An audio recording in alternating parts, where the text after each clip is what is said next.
So first and foremost, what I want to do is I want to talk about the singular value decomposition and what are the practical applications a singular value decomposition can be used. So first and foremost, singular value decomposition can allow decompose a matrix into three matrices. So if we have a matrix X, this matrix X, say which has X1, then it has X2, X3, X4. So this is the data in this matrix. This matrix doesn't have to be square. This matrix can be rectangular. The singular value decomposition allows us to decompose this matrix into something like U, sigma, and V transpose. Now, the columns, that could be anything. For an example, you could have a scene or you could have a picture. And what you do is you take the data from that pixelated image and stack it and make a vertical column, and that could go here. The other thing what you can do is it could be the method of snapshots. Say for an example, if you have a fluid flow, so what you do is you freeze the frame at one time, capture the data, and then that matrix, you stack it and then create a tall column vector, and then you increase the time, capture the next snapshot, then actually again create this tall vector and keep on stacking. And now you are going to get this big data matrix, which is shown as X1 is the first column, X2 is the second column, X3 is the third column, and so on and so forth. Now, the beauty of SVD or the singular value decomposition is it will allow us to find the pattern in this data. And please understand, most of the times the data that we get is sparse, which means you have this information, but the information is not spread across the entire data set. That information is located into some parts of the data set. So SVD would allow us to partition the data in the order of its importance. So what happens is whenever you take an SVD, and I will show it to you, typically you are going to get bunch of zeros in here. So for an example, you get U, and we will do an SVD. You will get this matrix. This would be a diagonal matrix, and then you are going to have the singular values here, sigma 2, etc., etc., and then you are going to have zeros. Now, I want to emphasize matrix U is an orthonormal matrix.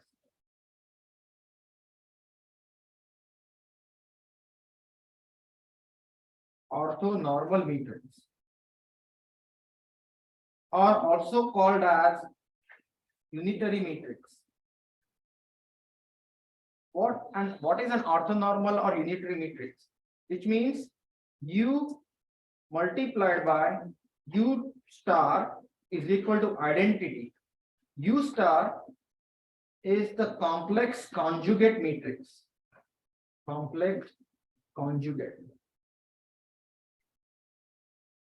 transpose. If U is real, then U times U transpose is equal to identity. If U is real. So basically, this is complex conjugate transpose and this is U transpose. Now, what is the the basic function of an orthonormal or unitary matrix. Now I want you to understand an orthonormal matrix will take a vector and rotate it by 90 degrees. So that is the matrix operation. So if you have an orthonormal matrix means the determinant of that matrix is 0, and if you were to take the dot product of that matrix, it is going to be 0. Now let me give you a very simple example. Some of you are in my robotics 1 class.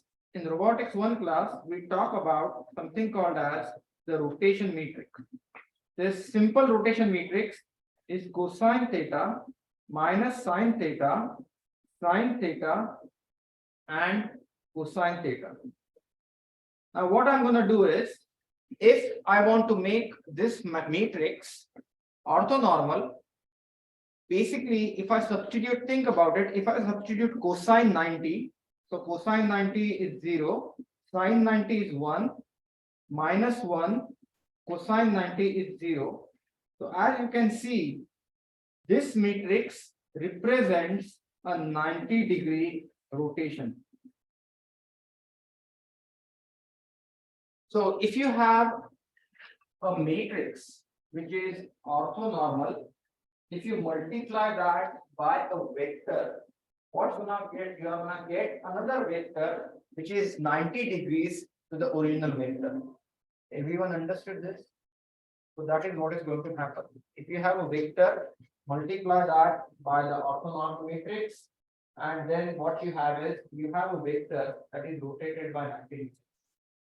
Now, if you have a diagonal matrix and you multiply a vector by a diagonal matrix, what's going to happen is the terms at the diagonal will scale that matrix, which means if you have sigma 1, sigma 2, all the terms on the diagonal will actually scale the matrix. B is also a unitary matrix. So what this is going to do is SPD is actually a transformation that comprises of rotation, magnification, and rotation factor. So SVD, the singular value decomposition, is a transformation that will take the data, that will rotate the data, that will magnify the data, and that will spread the data. At the end of the day, whatever information that you have in this matrix is contained in this transformation, because please understand, this transformation is nothing but a matrix factorization, which means the data or whatever you have in the matrix is contained in here. The only advantage of SVD is it is arranged so that we can make some sense out of it.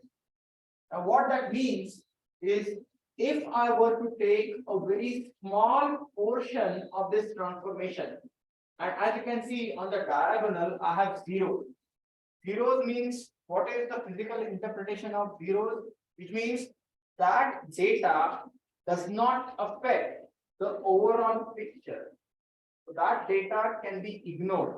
So what I could do is, I could actually convert this SVD into something called as the economy SVD, wherein what I do is I retain the most important singular values and the singular vector corresponding to the most important singular values, and still reconstruct the data matrix.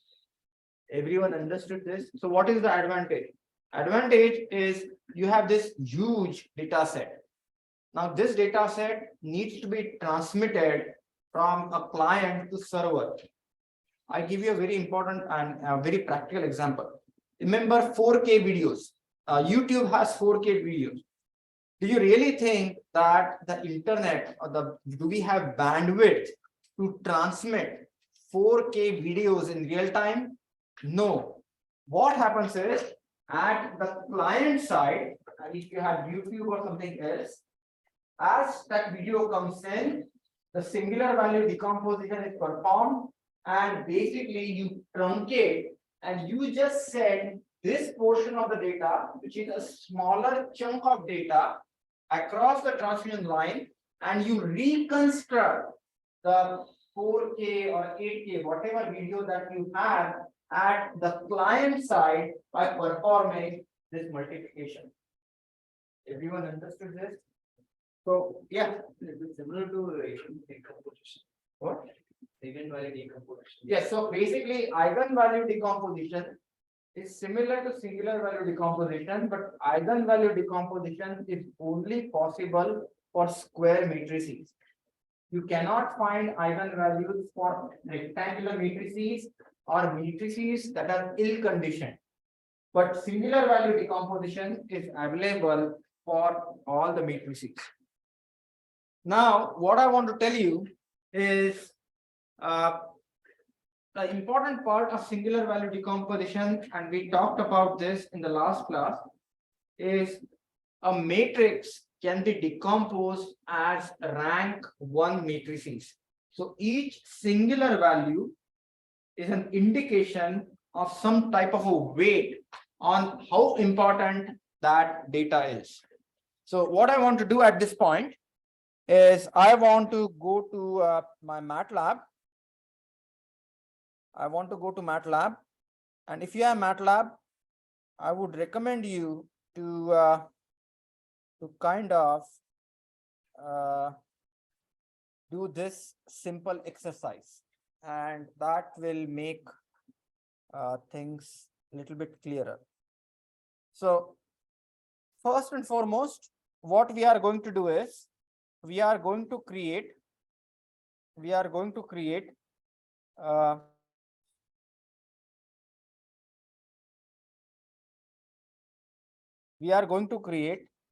a matrix, and that matrix is not square, that matrix is rectangular. So what I'm going to do is I will say CLC. First, X is going to be a random matrix with 5 rows and 3 columns. So, and then once you hit, you will get a matrix with 5 rows and 3 columns. And everyone's matrix is going to be different because MATLAB is going to use a random value generator to find out or to determine this matrix. Now, what I want you to do is in the next step, I want you to perform the singular value decomposition of this matrix, which is USV. So once again, U's are called as left singular vectors. S is the diagonal matrix of the singular values, and V are the right singular vectors. So I want you to look at value selection, and now you are going to have U, V, and U, S, and V. Are you with me so far? Now, what I want you to observe is this S matrix has these terms on the diagonal. So there is 0, which means all this data corresponding to the singular value of 0 can be ignored. The most important singular value is 3.22, then 2.7 and 0.68, which means if I convert this into a rank 1 approximation matrix, if I were to convert this into rank 1 approximation matrix, the first singular value captures the most important piece of the information. Now, I want you to kind of give you, so here is something I want you to do. So you have this matrix A.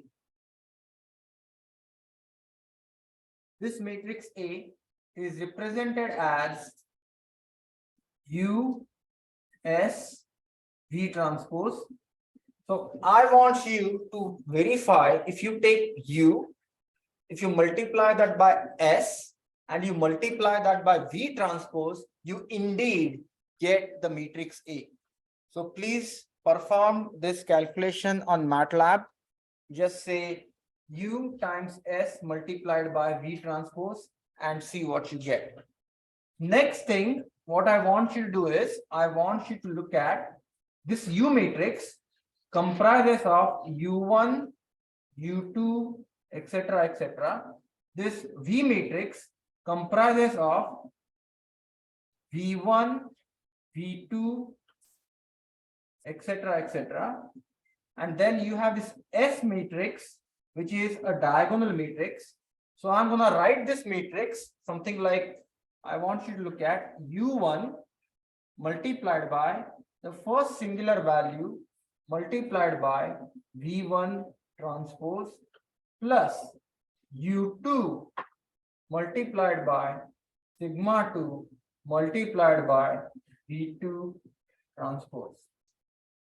And as you can see, and I want you to find the new matrix A bar that is constructed using the first two singular values and the singular vectors.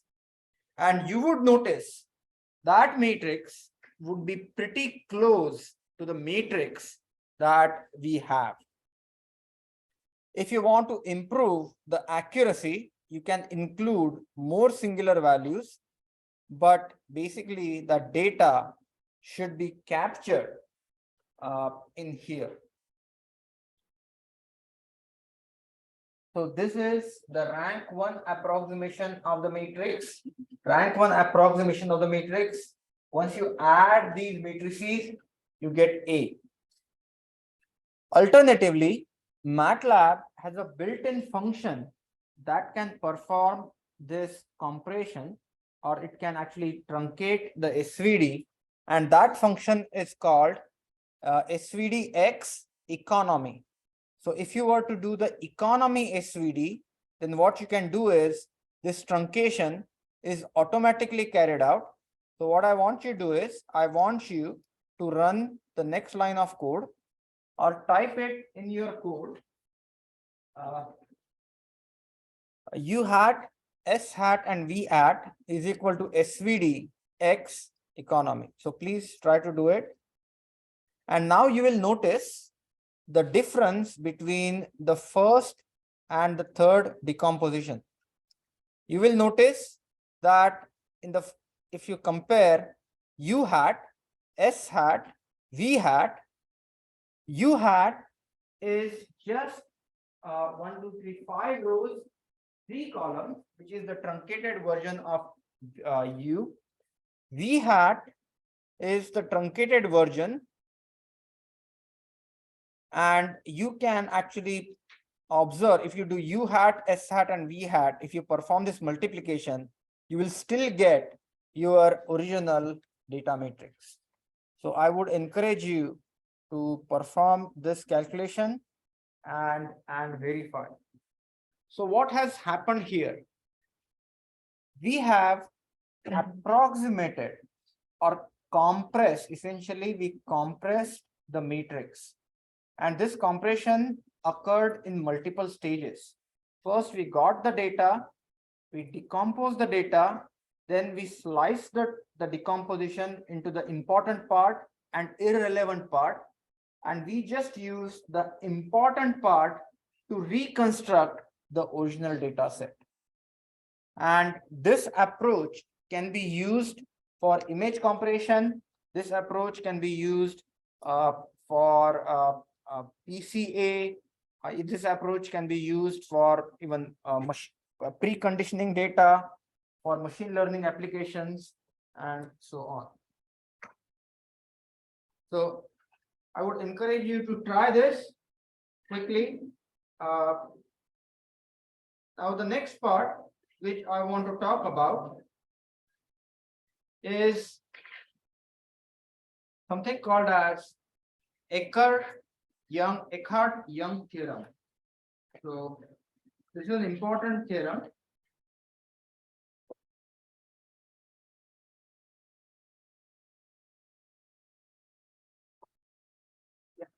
Oh, I thought Yes. So, yeah. Eckhart-Young theorem.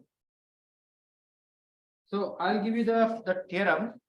This theorem says if you have an original matrix X and if you have a truncated matrix X hat, and if you were to find out the norm, which means how far or how different these two matrices are, and if you were to find the minimum argument, which is called R min, X hat, such that rank of X hat is equal to R. This is given by the truncated singular value decomposition. Now I would explain what this means. What this means is, imagine right now we have two matrices. Two matrices, so we have an A matrix. We have an A matrix that we computed, and we have a hat matrix. So we have an A matrix and we have a hat matrix. How close these two matrices are? How close these two matrices are? To understand the closeness, what happens is we define a norm which is called as Frobenius norm. And Frobenius norm is something like, if you have a matrix, so if it's A1, A2, A3, A4, A5, etc., etc.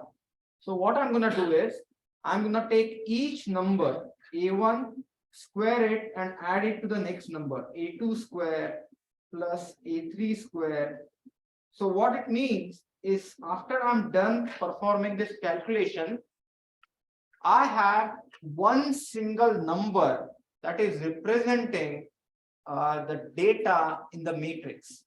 Because see, if you have two matrices, how would you compare? You can't compare rows to rows. You have to have some uniform measure that would allow you to compare which matrix is greater, which matrix is less, or if these two matrices are close to each other. So for that, we have this concept of norm. Norm is sort of an absolute value for the vector.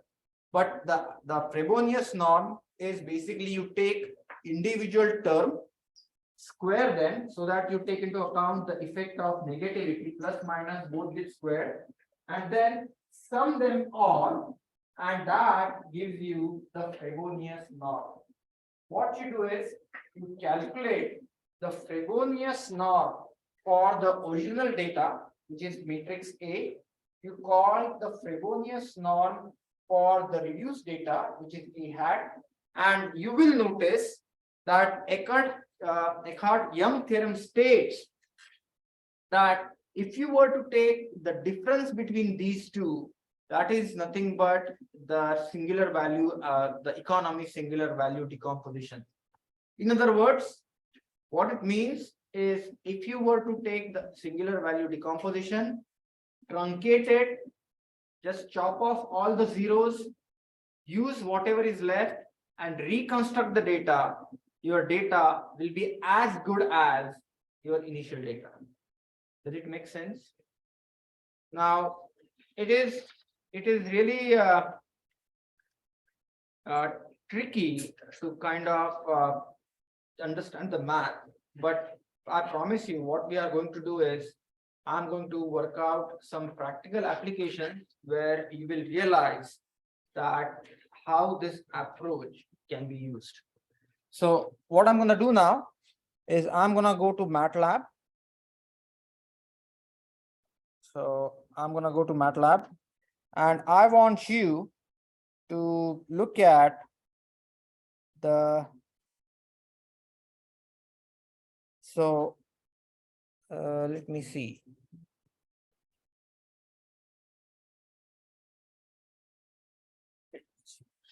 Example I need to take a look at. Okay, the example is eigen faces. Or we can do the example which is dog. So I want you to look at section 1 and section, see if this is, yeah. So what I want you to do is, I want you to open chapter 01, section 02.m. So what we are going to do is, I want you to first select this and run this code. And what you will notice is you have the image of the dog. So this image should be is located in your folder. So can you see there is this dog.jpg image. You use MATLAB and read that image. Please note it's an RGB image. So basically what you have is, you have a matrix with R values, you have another matrix with blue values, and you have another matrix with G values. And when you combine those three matrices, you get this RGB image.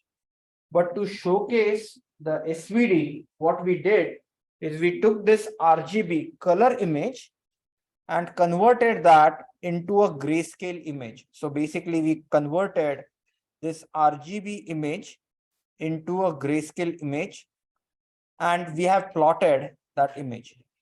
Are you with me so far? Now here is what I want to do.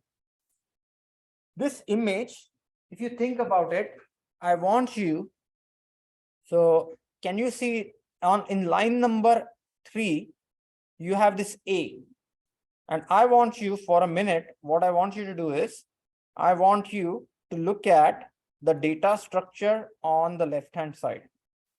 So if you look at the data structure on the left hand side, let me make it. So I want you to see the data structure on the left hand side. So this matrix A is 2000 rows, 1500 columns, and then you have width of 3. So which means basically this is a tensor. You have a matrix, then you have a matrix, and then you have a matrix. So you have 3 matrices. Each matrix size 2000 times 1500, that is combined together. Everyone understood this? This is actually the RGB image. You have these 3 because you have a matrix of R values, you have matrix of G values, and you have a matrix of D values. Now, what we did, we converted that image into a grayscale image. Grayscale image has converted that RGB image into just black and white. So now, please understand, once you do X is equal to double RGB gray A, now what you have is, you just have a matrix that is 2000 times 1500, which means that RGB image has been converted into a grayscale image. Everyone understood this? Now, next thing what I'm going to do is, I'm going to perform the SVD, and I'm going to perform the SVD on the grayscale image. So please perform SVD on the grayscale image. Yeah. No, so basically double is the data type that we are, so when you have the original image, that is image is recorded as unsigned integer.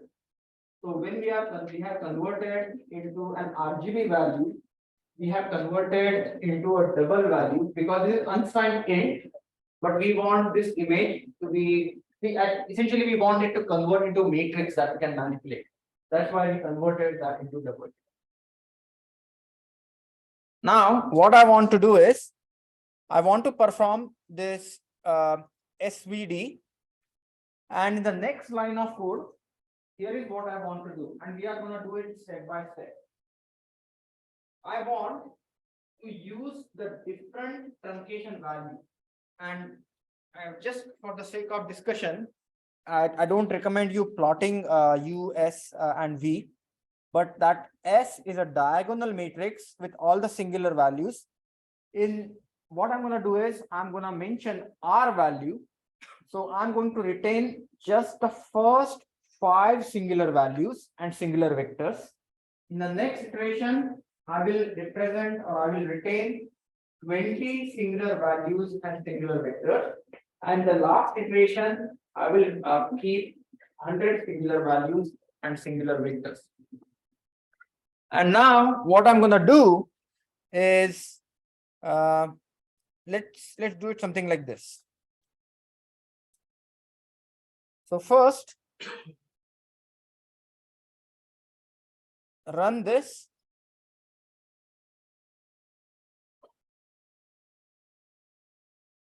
So this is R is equal to 5 representation of the original image. As you can see, this image representation is not very clear. Then what you can do is you can represent it with 20. You can represent that with 100. And you will notice that you are going to have the same representation of the dog. As you can see, when I retain the 20 singular values and 20 singular vectors, I am able to capture some of the features. When I retain 100 singular values and 100 singular vectors, I am able to capture sort of most of the features. If I increase the number of R, if I increase more singular values, the image will get more and more refined. Everyone understood this? Okay. Next example, which I want to talk about, is an example which is a very classic example called eigenfaces. This example is eigenfaces. So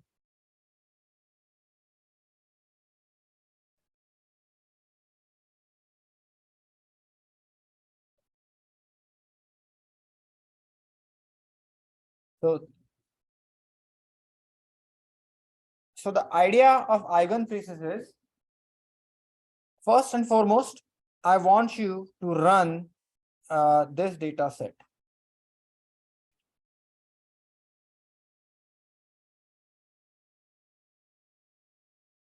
So what we have is we have this is something called as the Yale database. So wherein what they did is they took the pictures of people with different lighting conditions and maybe different, which is a very diverse data set. So this data set has 36 images, and these images are of different people, but they are put together. As you can notice that the lighting conditions are different.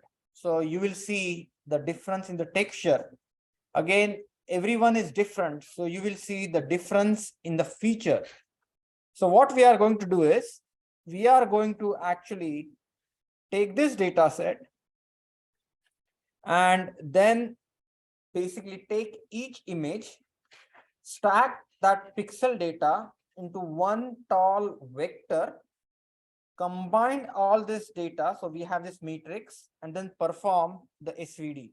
So once again, let me show you what's going to happen. So each image is a pixelated data. It's an RGB image. So it's going to give you an indication of how much of black or how much of white is in that pixel. So we are going to take the value at that each pixel, stack it. That will give us a very tall vector. Then I'm going to repeat this process for all the images. So I'm going to get a very tall and skinny matrix. and I'm gonna perform a singular value decomposition on this tall and skinny matrix and decompose that into its fundamental feature space. And that fundamental feature space is going to be something called as the eigenfaces. So think about a matrix. In matrix, you have something called as eigenvector. So eigenfaces are equivalent of eigenvectors on the image data. So now next thing what I want to do is I want to basically run this code.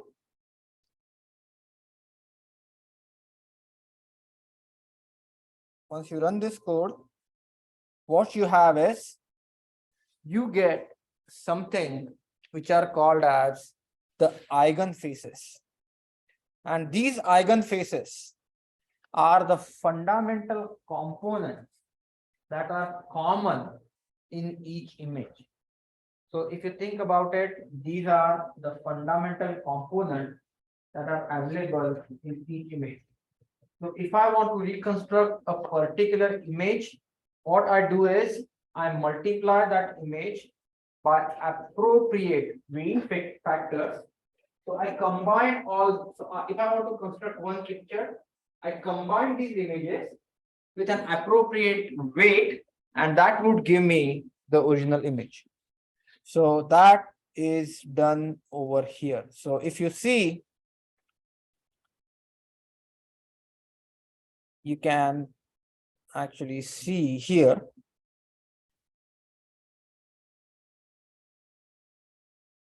Let me pull this here.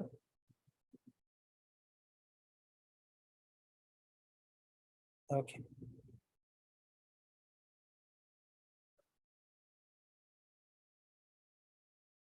So that 6, 1, that is given as eigenfaces. So need to pull.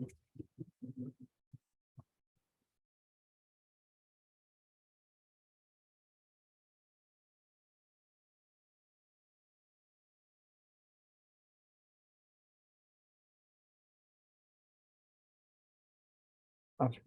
So the code is 1 point, so sections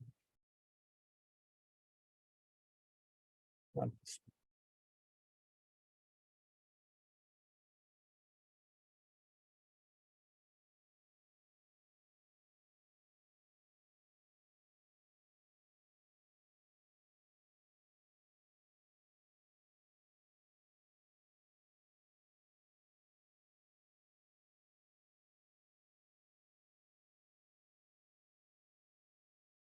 Not this one. Let me see. It's called.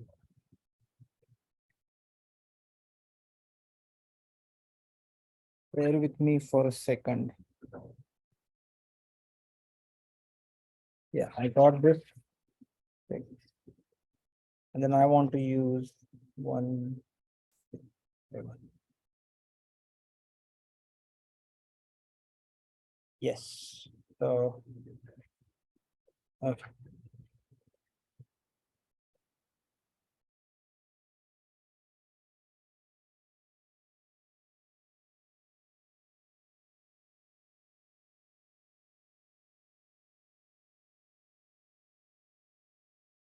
Yeah, this one.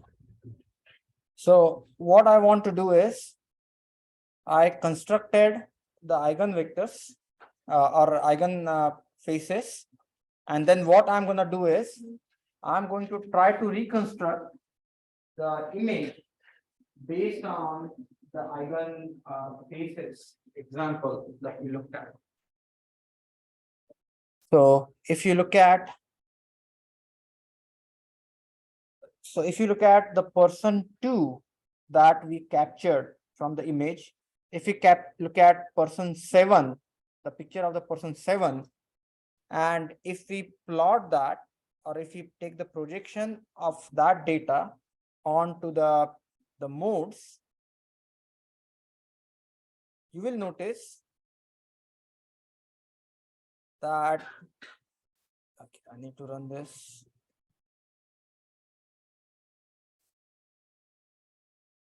Run section. So this will run. It will take some time. Then I want you to run the second part. And then I want you to run the third part. Wherein in the third part, what we are doing is we are capturing. So third part. Okay. So now what is happening is this is the eigenspace number 7. This is the eigenspace number 5. And what I did, I took that two images and projected onto these eigenspaces. And I want you to observe that it did the classification on the image that was projected. So let me understand. Let me try to explain what we did. Let me imagine a scenario that you want to do a facial recognition. And what you have is, you have the data of that person, you have the images of that person, and you get two images that you have not seen before. You get two new images that you have not seen before. And you want to identify whether the new image that you have received, is it corresponding to any of the people that you have in the database? And this is a very important problem, because I don't know if you have gone to the airport security. The newer TSA systems, basically, you actually, they take the picture and then they say you are good to go or not good to go. So it's called the clear system. The way it does it, it takes the image, it projects that image onto the eigenfaces coordinate system, and that eigenfaces coordinate system is able to give you the distinction between two different images. So if you project person number 1, you will see that person number 1 will be clustered over here. If you project person number 2, you will see that the person number 2 is projected on the other side. So which means this type of technique, this data separation or data segregation, can be used for facial recognition or to detect the pattern in the data set. Everyone understood this? So you have this database of faces, which are all these matrices. You perform SVDs and you found out a basis or a coordinate system. You get this new data set and you project that data set onto the coordinate system. And after you find the projection, you are able to see whether that data is clustered near this line or that data is clustered near that line.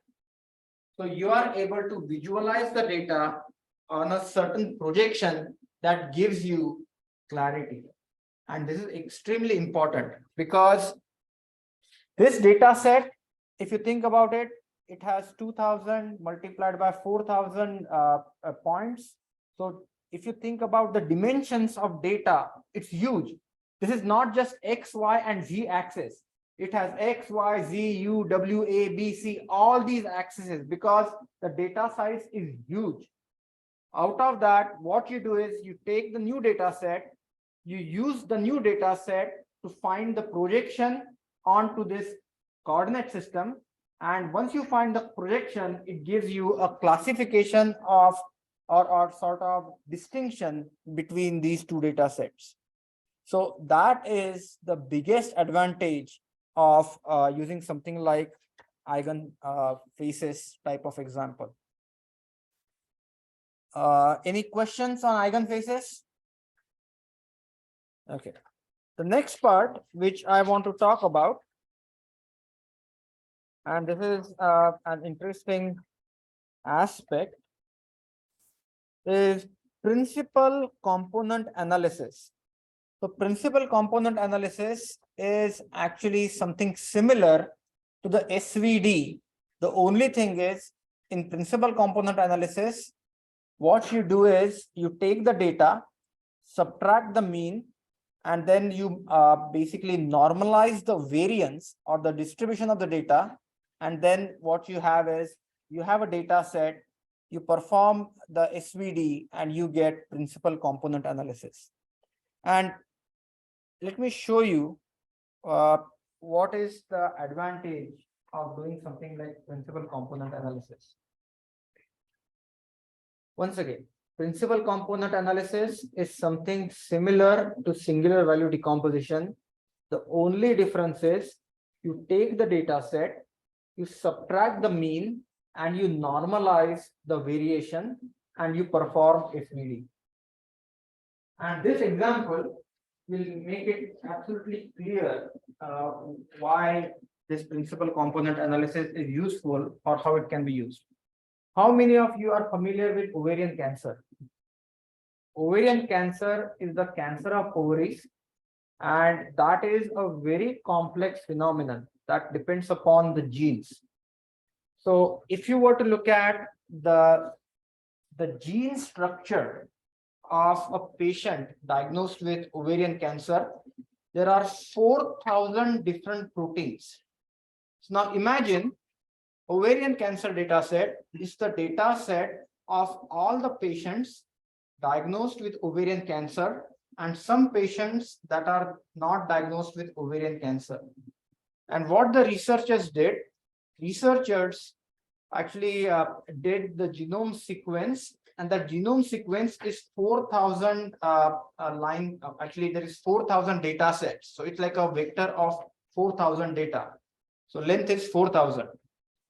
Now, if you look at the individual data set, you won't be able to figure out what is causing or what is the relationship or what is the correlation between the genome sequence and the probability of ovarian cancer. You won't be able to figure out if you look at the gene sequence. So here is the thing. We want to find out, we have this data set from ovarian cancer patient. What genes should I look at if I want to detect ovarian cancer? So what genes are very important? And please understand, genome sequences is a very, very complicated thing. So just to get the genome sequence, it's hard. So in this particular data set, ovarian cancer data, there are 216 patients. Out of that, 121 patients have ovarian cancer and 96 patients do not have ovarian cancer. And each genome sequence is the vector data that consists of 4,000 genes. So what I want to do is, I want to find out, like in this data, what gene sequence is the most important. So what I do is, I capture this data, I perform the singular value decomposition, and then I actually plot the singular values. So I want you to take this script and run this script. So once you take this, so you have this 4,000 element long vector.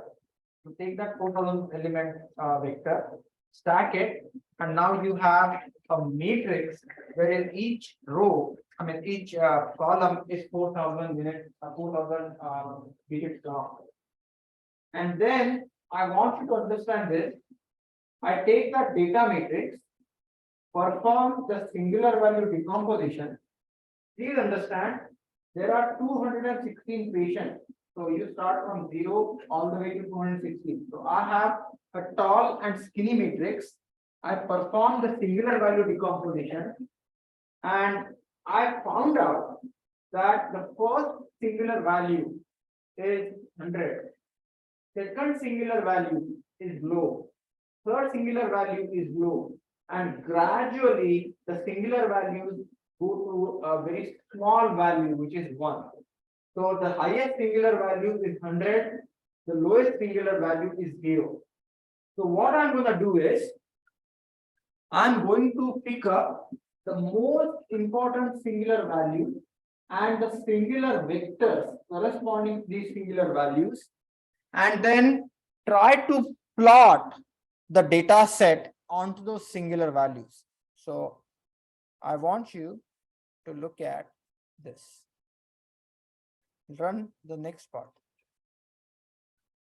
Now you will notice once I do that, I can clearly see the difference between the patients with ovarian cancer and patients without ovarian cancer. Now that solves a huge problem.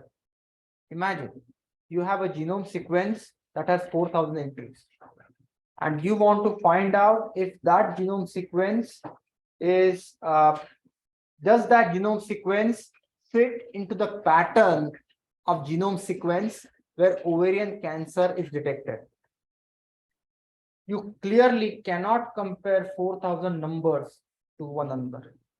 So what you want to do is, you want to create some type of a matrix, some type of a projection, some type of tool that would allow you to give you some type of confidence whether the person, the genome sequence that we have captured, what is the statistical probability of that person getting ovarian cancer. How would you do that? You have the data of the ovarian cancer patients and the patients without ovarian cancer. You got those genome sequences. You stack those genome sequences in the form of a tall and skinny matrix. You perform the singular value decomposition and you identified the first three singular vectors. You identified the first three singular vectors. Okay. And then what you did, if you get a new genome sequence, and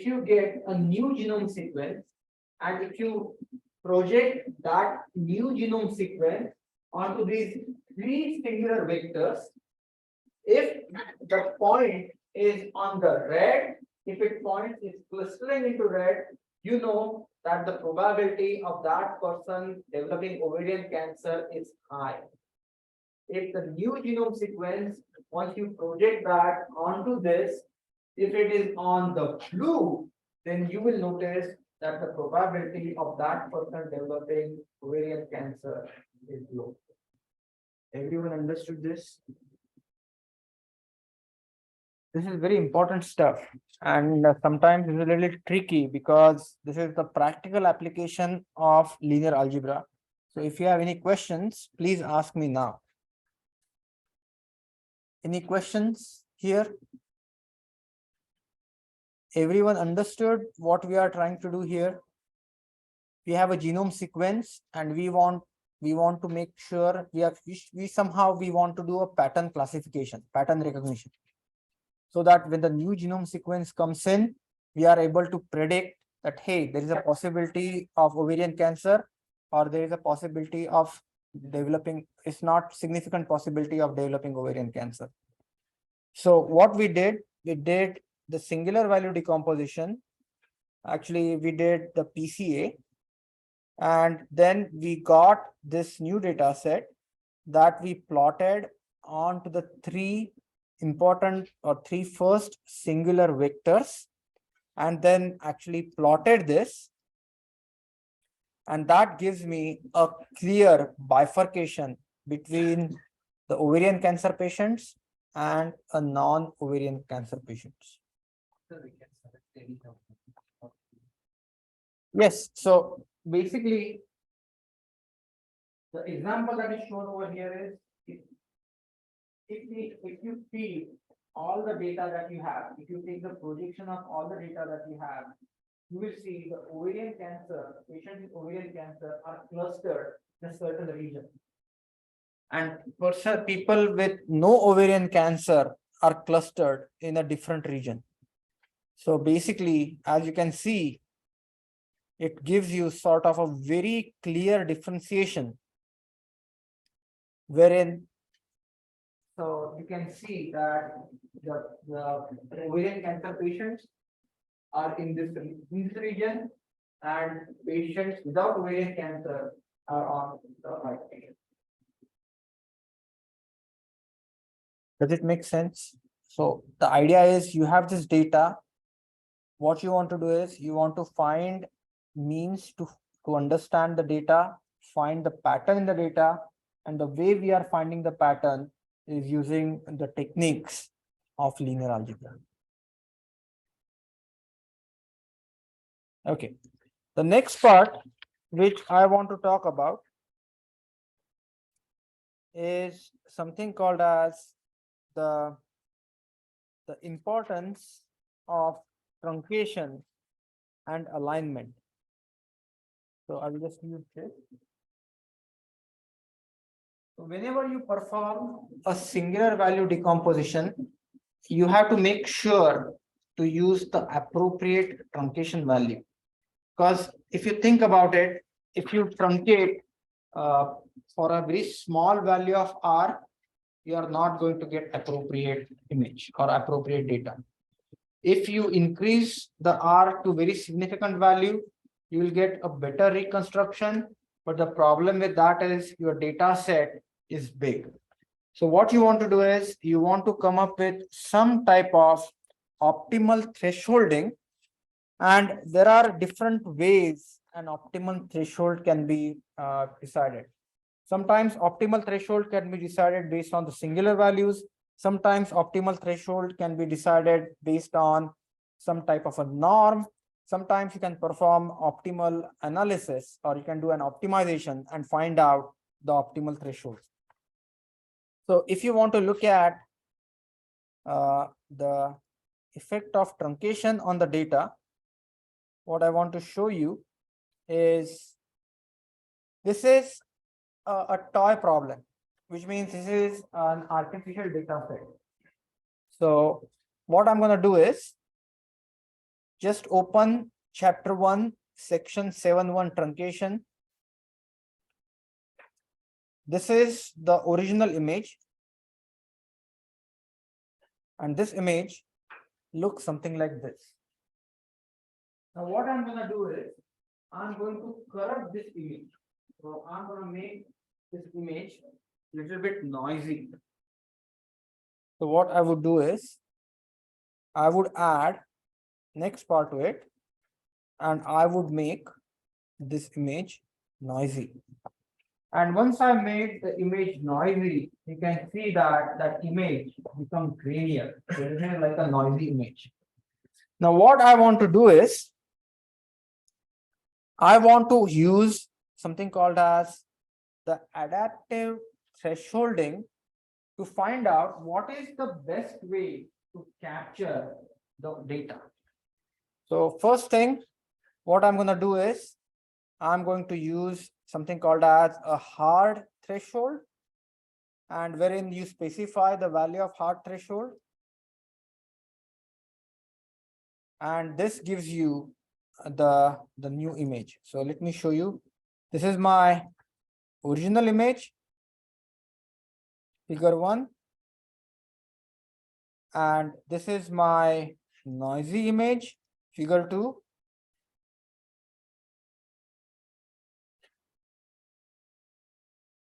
And now what I did on this image, I used adaptive thresholding, hard thresholding, and I got this image. You can observe that this image is similar to this image, much clearer than this image. Believe it or not, when you are using a software like Photoshop, or sometimes if you are taking a picture, and what you want to do is you want to sharpen the image, or if you want to deblur the image, or if you want to add some type of effect to the image, internally software is doing something exactly similar. So imagine that you capture this image with your phone, but what you want to do is you want to make this image much better. What you do is you perform the thresholding operation and then you get the image which is not as great as the original image, but much better than the image that you captured. Everyone understood this? Now, next part is you can decide. So how do you decide the threshold? So first case, you can decide the hard threshold. The other way you can decide is you can look at the singular values and find out something called as the energy, which means you look at the singular values and then just grab the modes or grab the singular vectors that capture 90% of the strength of the singular values. So basically capture the most important singular value, capture the next important singular value, and keep on doing it till what you have is you have 90% of the magnitude of the singular values. So this approach is shown over here. So if you look at this approach, this gives you the singular value approach. So if you were to do it using the cum sum diagonal divided by sum diagonal, and what you do is you put the threshold as 90. If you increase the threshold, say you make it 95, then again you get the some fine features, but still it is grainy. And what you can do is you can actually plot the singular values and see how well the singular values are capturing the data set. So what it means is your original data set has 600 singular values and 600 singular vectors. As you start adding the singular values based on the trend, when you go all the way to 451 singular value or 451 singular vectors, you are capturing 90% of the data set, or that is called as 90% of the entropy of the data set. So you have most of that data captured using the threshold. So I would strongly recommend you to go through these exercises and try to do them on your own. Yeah.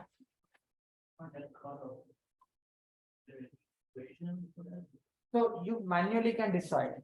What you can do is you can, so for an example, let's look at the code. So as you can see here, I'm capturing singular values and I'm plotting singular values, and then I'm trying to find out the cumulative sum of singular values divided by the total sum of singular values. So what that means is singular values are indicative of weight. Let me give an example. Imagine that I have a singular value which is 8. Then I have a singular value which is 1. I have a singular value which is 0.7, and I have a singular value which is 0.3. So as you can see, all these singular values, this is a diagonal matrix. All these singular values add to 10.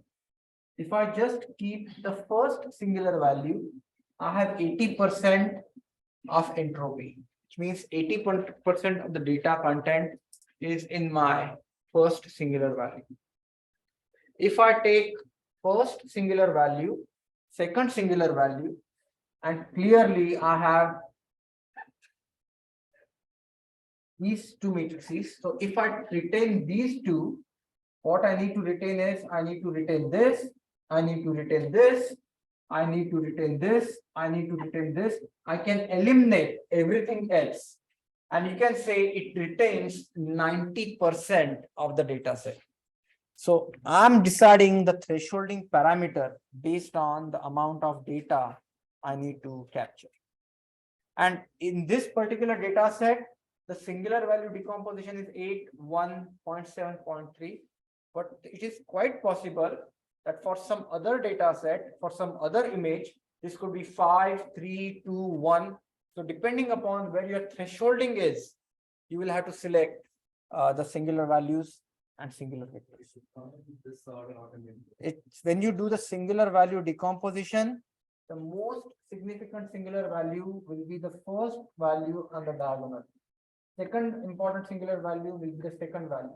And as you go down the diagonal, the lowest singular value show the least importance in the data set.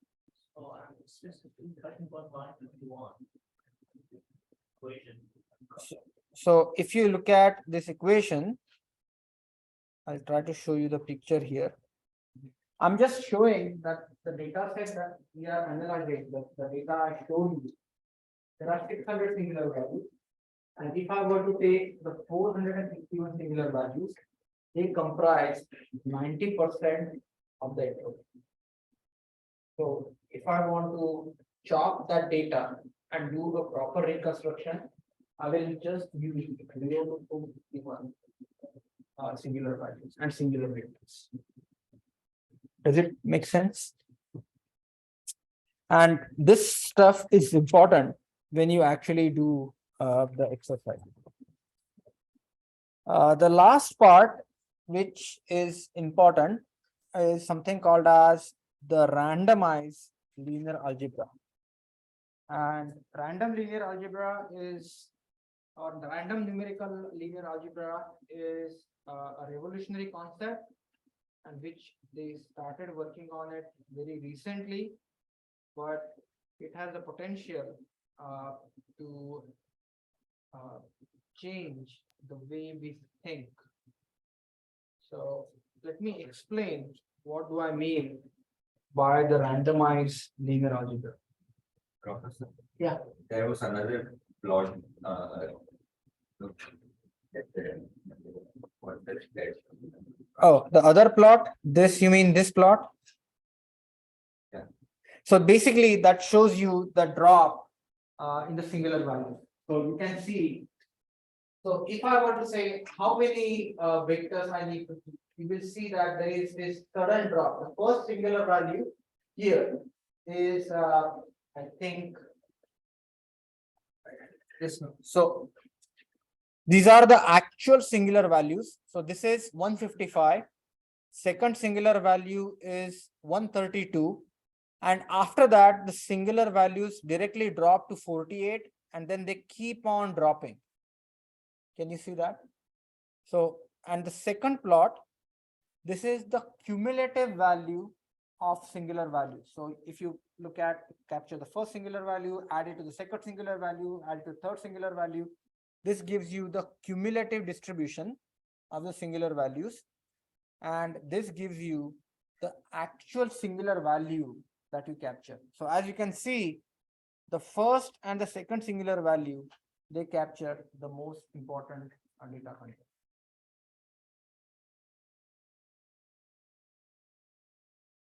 Okay. So in randomized linear algebra, here is the simple process. So you have this matrix. And now when I see this for randomized linear algebra, you have to really have a huge matrix. Imagine the Google dataset, or imagine the matrix, which is of size 10 to the power 6 multiplied 10 to the power 6. So this is a huge data set, a million rows and million columns. Now what I want to do is, I want to perform the singular value decomposition on this huge data set. And believe it or not, every time you run a Google query, in the background, the search engine is trying to solve a singular value decomposition problem. But depending upon the page rank and the connections, what you have is in the data centers, they have a very huge matrix. You can't perform the singular value decomposition using the usual numerical techniques or you can't use MATLAB to solve that. So what you have to do is you have to use randomized linear algebra. So imagine this is a huge matrix and we have to solve the exact same problem. We have to perform the singular value decomposition and perform the reconstruction. So what we do is we multiply this with a projection matrix. So this is a projection matrix. And this projection matrix could be either a Gaussian distributed matrix. It could be something called as Redmancher matrix. It could be a structure random projection, or this could be a sparse projection. So this could be a Gaussian matrix.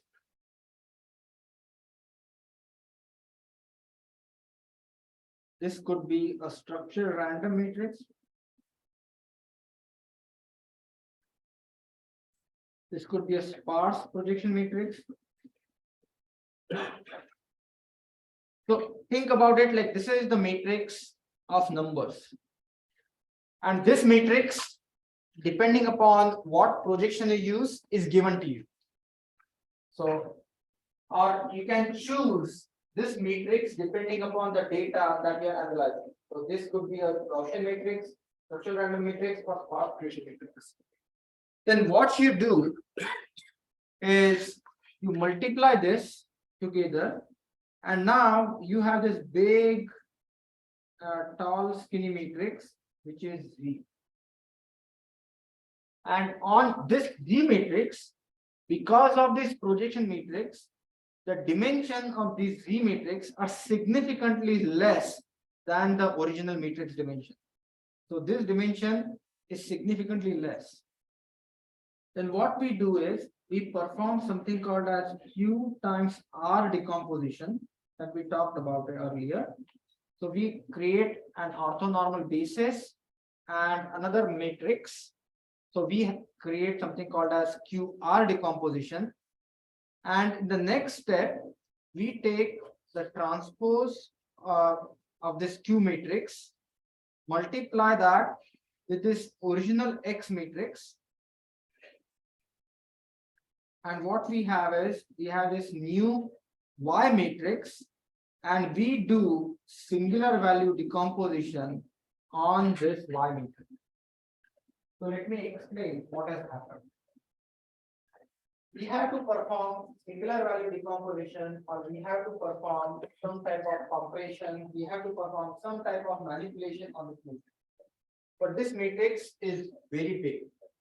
So first and foremost, what we need to do is we have to multiply this matrix by a projection matrix that will reduce the size of this matrix. And this projection matrix could be out of these multiple choices. Then after multiplication, you get this Z matrix. Then we do the QR decomposition and we take this Q transpose and multiply with this X. Once we do that, what has happened here? We have gotten a reduced orthonormal basis. We are finding the projection Y, we find the SVD, and whatever we do here is similar to the process is happening on X. Now, this process, let's go back to MATLAB and I will show you the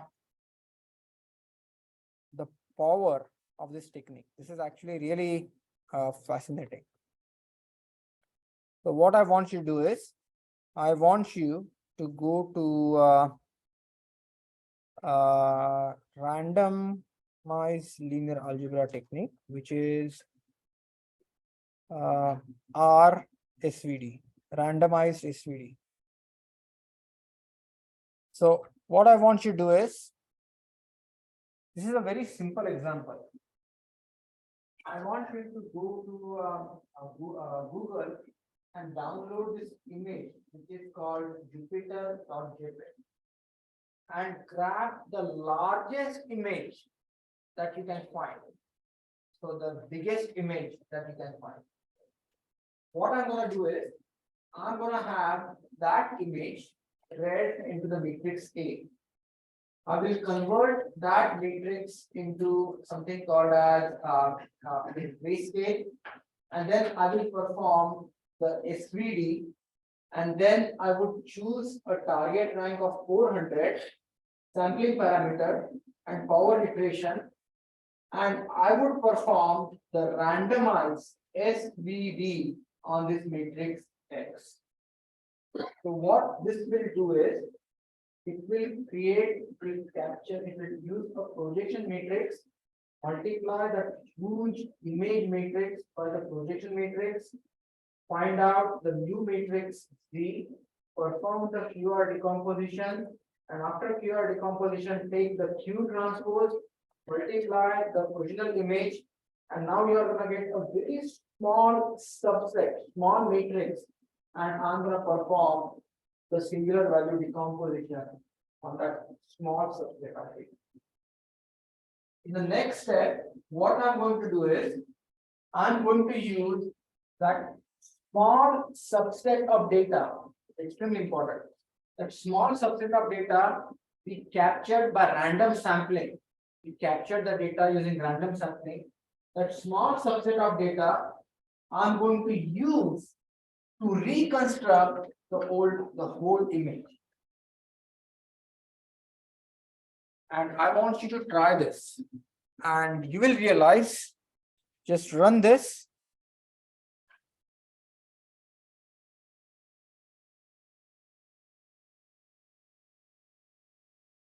So now quick question is, can you spot the difference?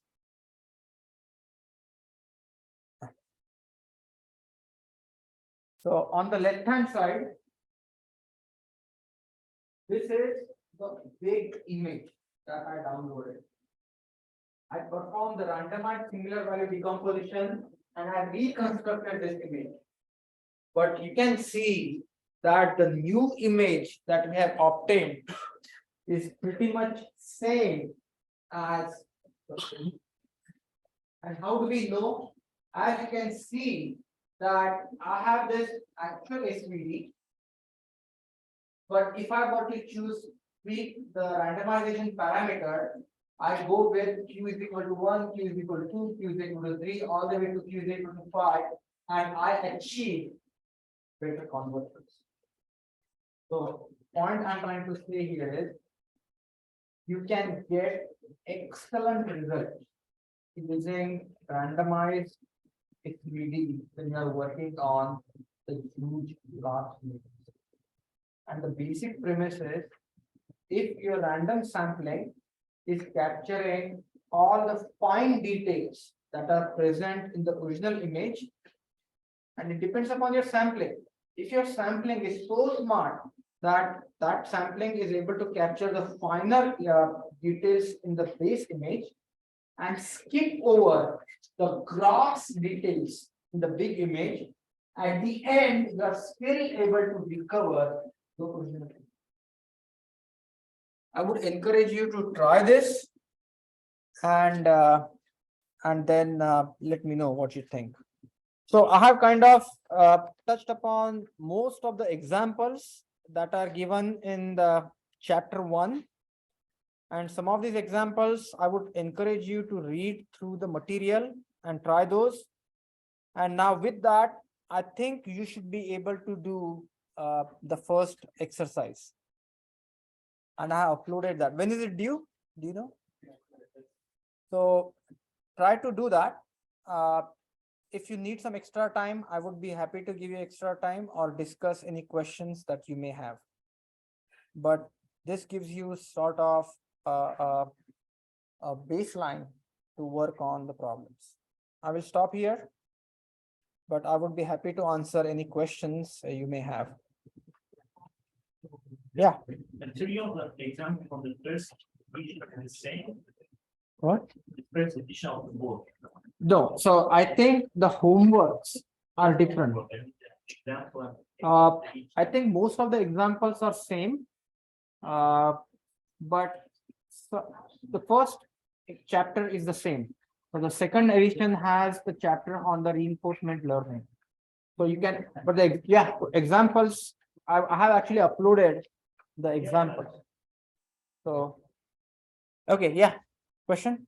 Yeah, question. Sorry. Okay, There are two parameters for power iteration and oversampling parameter in our SPD. So what are they? so basically, again, if you read the book, okay. So what is the basic premise when we are doing randomized linear algebra or compressed sensing? What you want to do is you would be able to change the width of the window. So for an example, what it means is if you see that the feature is remaining the same for a long period of time, then what you can do is you can use a larger window. If you see that feature is suddenly changing, then what it means is you need to reduce the window. Those two parameters, they allow you to tweak this sampling. So if you look at those two parameters allow you to tweak the sampling so that you can capture the gross details and the final details. That is what they are used. Think about them like a knobs that you can tune. Okay, Griffin, I think the doc.jpg file you should be able to get from the data set that is on the canvas.